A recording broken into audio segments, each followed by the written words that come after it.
Okay, it is Saturday and Kevin has been in here this morning with his oscillating tool from Harbor Freight, and he has been taking the good boards out of the floor so that he can replace bad board. And this is how it looks. That is the edge of the house. You can see it actually drops off. That's when I tell you there's like crawling room only under there. There is the actual, from there down, I mean literally it's crawling space only down there. This is the stone you're seeing at the end. That's the house, but there is hardly any room at all. I don't know if I can get down here or not. There's just hardly any room at all to crawl. But anyway, so he is taking the good pieces of wood, and there they are, and then he will replace the bad pieces of wood, the termite damaged wood that I've shown you a million times so far. Right there, and then he will fill this in where the chimney was, and I would think this one too by the door. So, but I think it'll look good when he's finished. He's gone to Lowe's right now to get another cutting tool because the one that came with it, it's just, I think it's already going bad. So he's getting another tool from Lowe's, and he'll be back soon. And we'll check in again in a little while.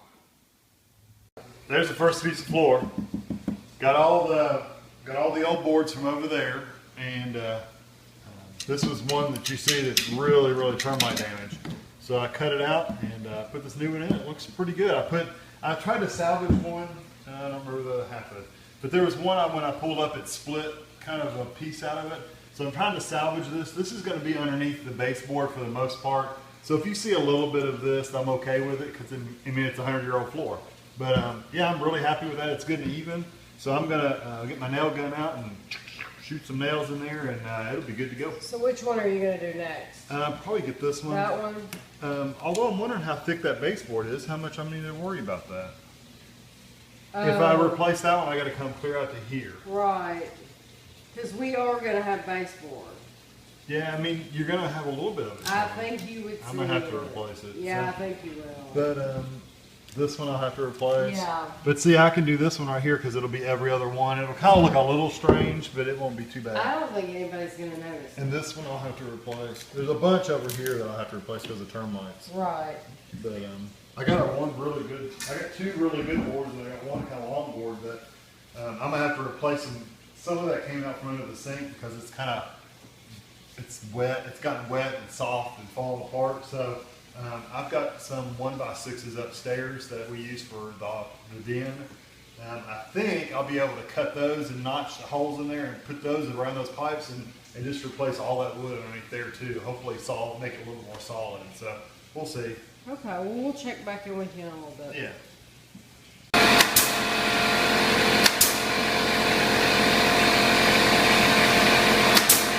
Hey, I want to show you how I've done a couple of these, and they turned out pretty good. I had to kind of do the lines in front of the register there. I kind of had to do them in a straight line, which doesn't look as good as what it would if they were staggered. But I really don't have a lot of this wood extra to do really long pieces to make it look good. If I did, I would do that. It would be perfect. Luckily, most of the rest of this is staggered out pretty good, so I can do one here and then one here. So what I do is, this one's pretty bad off. You can see it's pretty termite eaten. I mean, it's hollow almost. So what I did was, while I had this one off, and the gap in there, I'm not worried about gaps. It's an old house, you know, it's gonna have gaps. When I sand it, what I'll do is I'll probably fill it with just a little bit of just wood putty in there, or maybe sawdust and glue, and just fill it in a little bit. I'm not too stressed about it. So what I did when I had that one out is I laid a piece of wood. Actually, this one was longer, and I laid the piece of wood on there to where it was kind of, the nails are kind of all lining up right here. So I wanted to kind of be on this side of the nails. So I took my piece of wood and laid it on there and kind of got a line, and just drew a line on the board. So what I've got is an oscillating tool, and actually probably need to change this blade out soon, but because I can see some of the blades the teeth are chipped off. But this has been great. This is a Harbor Freight. I got it for what, 20 bucks? 20 bucks. Yeah, for 20 bucks. It's not the greatest thing in the world. I know that this thing loosens up after a while. You have to tighten it back up. It's not that big a deal. But I did buy the tool that came with it. Wasn't great. It burned up after a couple boards. So I went to Lowe's and bought these Rockwell blades. These are just the RW 8935 blades, whatever that means. They were a 3-pack. They were $24, which is 3 of them. That's not too bad. I will definitely burn through them because I've done 1, 2, 3, 4.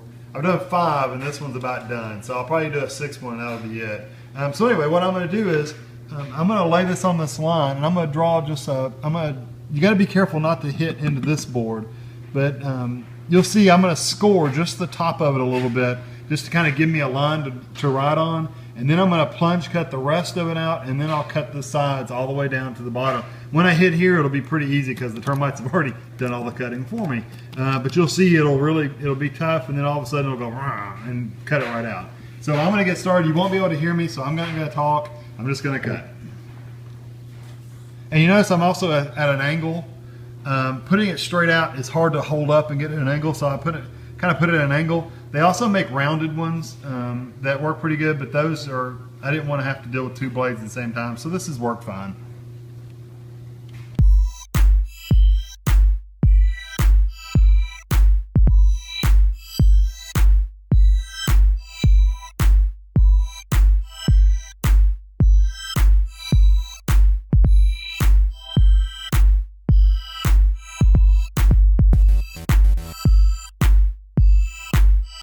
My blade's getting pretty dull, so let me change it out real quick and I'll be back.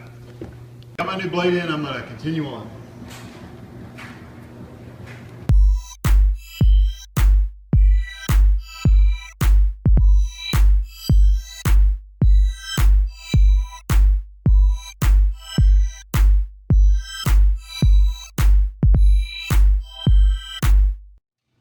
Okay, and you notice I'm cutting off the tongue of this board and the tongue off this board. That way it just should pop out pretty easily. And you have to work at them a little bit, but it works out pretty good. And I may have to cut some more and you know, fiddle with it, but we'll get it out.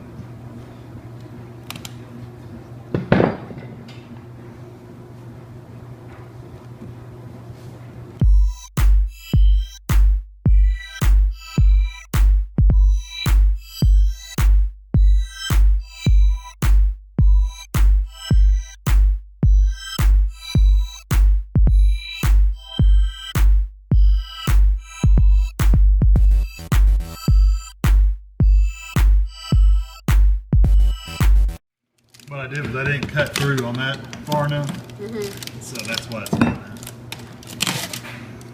You see how bad all of that board was? Oh yeah.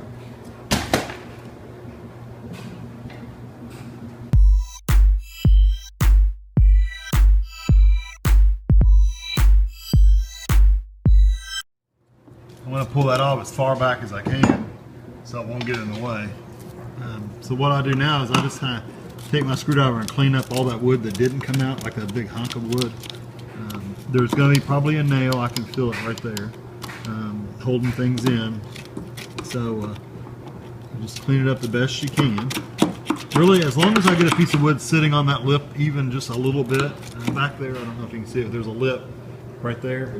As long as I can get a piece of board to lay on that lip even just a little bit, it's good enough, because I'm going to nail nails down in there and it'll hold it in place pretty good. And it's on the wall, so it shouldn't be, there's not a whole lot of, you know, walking around. My fear is I'm going to stick my hand back here and a big old spider is going to say hello and crawl on my hand.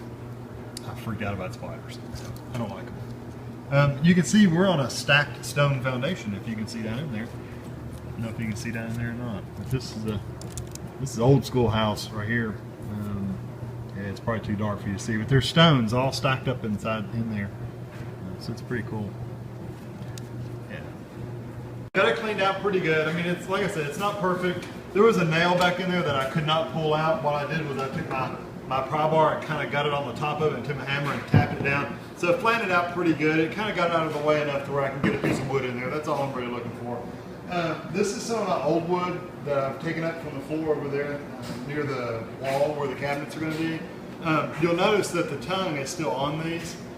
The tongue is still like attached. And what I need to do is take my oscillating tool and cut that all the way down. Cut it all the way the length of this board. So it'll take me a minute to do that. So should probably take me doing it for a minute, and then you'll kind of get the idea of what I'm doing.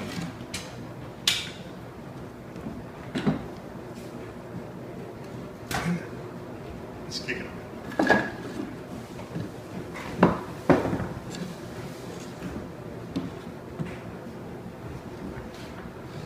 Be careful not to hit the floor underneath it while you're doing this.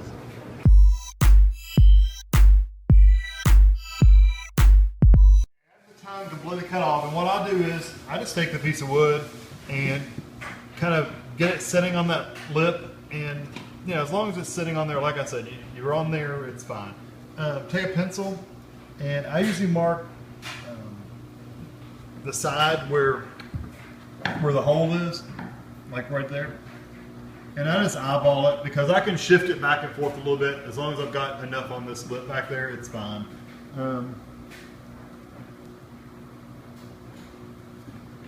And then I'll kind of move my line up to the top where I can actually cut it on the saw. Yeah. So I'm going to cut this on my chop saw, and I'll be back. I got it cut, and it really doesn't matter which end. I usually try to get the best end. Kind of, see, like this one's all torn up, so I'll probably put that one towards here because this is going to be most of the weight on the floor part. So literally just lay it in place, and sometimes you need the mallet just to kind of finagle it. And it's going to have gaps. I mean, if I wanted to be really picky, I could go over there and shave off at an angle and stuff. I'm not worried about it. It's a 100-year-old floor. So these are 2-inch. I have 2-inch brads in here, and what I'm going to do is, since I did cut this, I'm going to put nails in this side, like 3 or 4. And I'll put 3 or 4 in this side as well, just to hold them in place. And then I'll put them at an angle on this side. So you'll be able to see it. I'll just do it.